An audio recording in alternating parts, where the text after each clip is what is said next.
जय गुरु जी। संगत जी, सत्संग सुनते गुरु महाराज का। ऐसे तो गुरु जी बहुत ही कम भक्तों के पास जाते थे किसी के घर में, लेकिन कभी कभी चले भी जाया करते थे। एक बार गुरु जी के किन्हीं भक्त ने उनको जयपुर इनवाइट किया और गुरु जी जयपुर गए, उनके वहाँ रहे।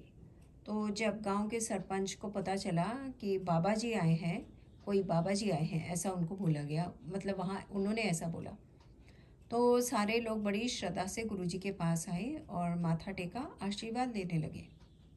तभी सरपंच जी ने बोला और वहाँ जो बाकी लोग थे उसके पंचायत के, उन्होंने कहा कि हमारे यहाँ कुआं है लेकिन पानी की बहुत प्रॉब्लम है, जल नहीं आता है।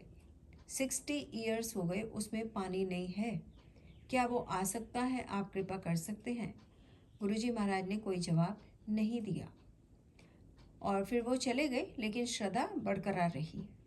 3 दिनों के बाद वो लोग ढोल नगाड़ा बजाते हुए, नाचते हुए गुरुजी के पास आए, क्योंकि उसमें जल आ गया था और बहुत ही मीठा जल था, बहुत ही अच्छा पानी था कुएं का।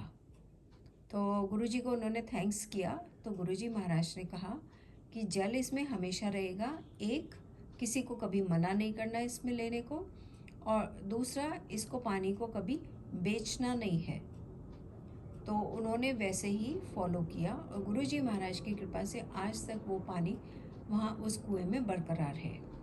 और जो वहाँ के बड़े थे, वो मोहन सिंह जी महाराज, वो आए थे, लेकिन आए तो 4 कंधों पे थे क्योंकि हेल्थ इश्यूज थे, लेकिन गुरुजी महाराज ने इतनी बड़ी उन पर कृपा की कि वो बिल्कुल ही ठीक ठाक होकर वहाँ से गए।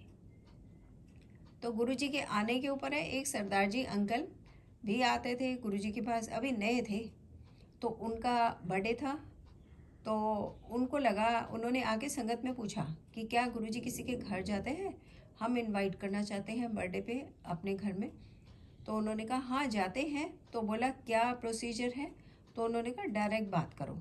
अब सरदार जी अंकल को हिम्मत नहीं हुई कि गुरुजी से पूछें। घर गए और अपनी आंटी जी को बोला कि आप बात करो। आंटी जी ने कहा मैं नहीं बात करूँगी, आप बात करो। श्रद्धावान दोनों थे। और फिर वो आए उनके पास, सकुचाते हुए बैठ गए, मगर कहा कुछ भी नहीं। तो गुरुजी महाराज तो अंतर्यामी हैं, आफ्टर ऑल भगवान है। उन्होंने आंटी जी को एकदम से बोला की सोच रही है, घर वाले दा जन्मदिन ने मैनू बुलाण चाहिए है। तो आंटी जी थोड़ा सिर नीचे करके उन्होंने हाँ किया। तो गुरुजी ने कहा हाँ आएंगे। और वहाँ पे जितने लोगों का अरेंजमेंट, वो खुश हो गए बहुत अंकल आंटी। जितने लोगों का अरेंजमेंट था, उन्होंने जो प्रसाद बनाया था उससे कई गुना ज़्यादा लोग आ गए। तो जो उनका लड्डू प्रसाद था वो उनको लग रहा था कि कम है, और जब तक जाएंगे वापस आएंगे तब तक तो गुरुजी बांट रहे हैं, वो तो बीच में ब्रेक आ जाएगी लंबी।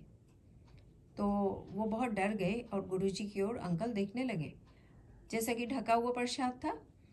जब अंकल जी देख रहे थे तो गुरुजी ने उनको देखा कि वो परेशान से देख रहे हैं।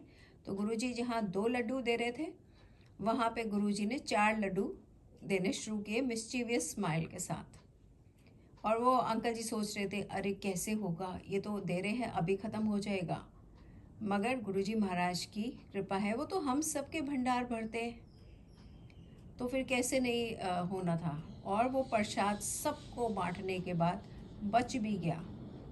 जब भगवान कृपा करते हैं, अपनी बरकत देते हैं, चाहे वो किसी आंटी को पर्स में रखने के लिए दी थी, जिसके बाद के आंटी जी को कभी पैसे की कमी नहीं हुई, या फिर वो किसी और तरह से बरकत देते हैं, किसी को नोटों की वर्षा करके दी थी, जब 2 रुपए के नोट बरसे थे, ये सत्संग भी हमने सुना हुआ है। तो वो बरकत कभी ख़त्म नहीं होती। ये तो महाराज हैं जो पूरी दुनिया को देते हैं, तो कुछ कम होगा ये तो सोचना भी नहीं हमें। हमारे गुरुजी की कृपाएं हम पे अनंत है, बरसती है, बरसती रहेंगी। बस श्रद्धा बनाए रखें, प्रेम बनाए रखें, गुरुजी महाराज की याद बनाए रखें। सब मिलकर कहेंगे दंडवत प्रणाम करके, जय गुरुजी, शुक्राना गुरुजी महाराज का।